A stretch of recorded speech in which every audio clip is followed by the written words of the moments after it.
அவங்க கீழே விழுந்தா யாராச்சும் அப்படி சிரிப்பாங்களா? அவங்களுக்கு ஹெல்ப் பண்ண கூட பரவாயில்ல, கிண்டல் பண்ணாதீங்க. பார்த்து நீங்கள் எங்கே போகணும்? கண்ணுகளா, எனக்கு அந்த ரோடை மட்டும் கிராஸ் பண்ணி விடுங்கப்பா. எப்போ கண்ணு அந்த பையன் மட்டும் எடுத்து கொடுப்பா.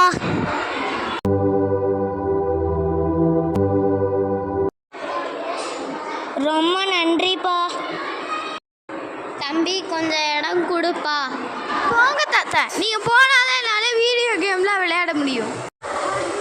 அம்மா நீயாவது கொஞ்சம் இடம் கொடுமா. போங்க தாத்தா, நான் ஜன்னவெளியான்னு வேடிக்கை பார்த்துட்டு இருக்கேன். வாங்க தாத்தா, இங்கே வந்து உட்காருங்க. ரொம்ப நன்றிம்மா.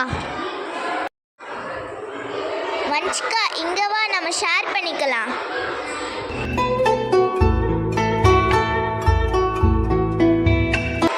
இவங்க 2 பேர் மாதிரி இருக்காதீங்க. வெளியிலேயும் சரி வீட்டிலேயும் சரி பெரியவங்களுக்கு மரியாதை கொடுக்கணும். நன்றி. இன்று முதியோர்களை பாதுகாக்க வேண்டிய நாள். நம்ம வீட்லேயும் சரி வெளியிலையும் சரி பெரியவங்க இருப்பாங்க இல்லையா, வயசானவங்க, தாத்தா பாட்டி, இவங்களெல்லாம் எப்பயுமே நம்ம வந்து அவமரியாதையாக நடத்தக்கூடாது. அவங்கள மதிக்கணும், அவங்களுக்கு ஹெல்ப் பண்ணணும். அவங்கள திட்டவோ இல்லை அவங்களோட மனசு புண்படும்படி எந்த வார்த்தையுமே யூஸ் பண்ணக்கூடாது.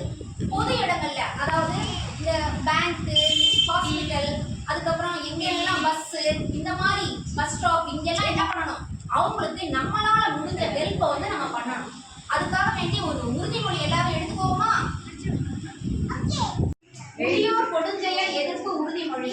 இந்திய குடிமக்களாகிய நாம், Say all of you. இந்திய குடிமக்களாகிய நாம்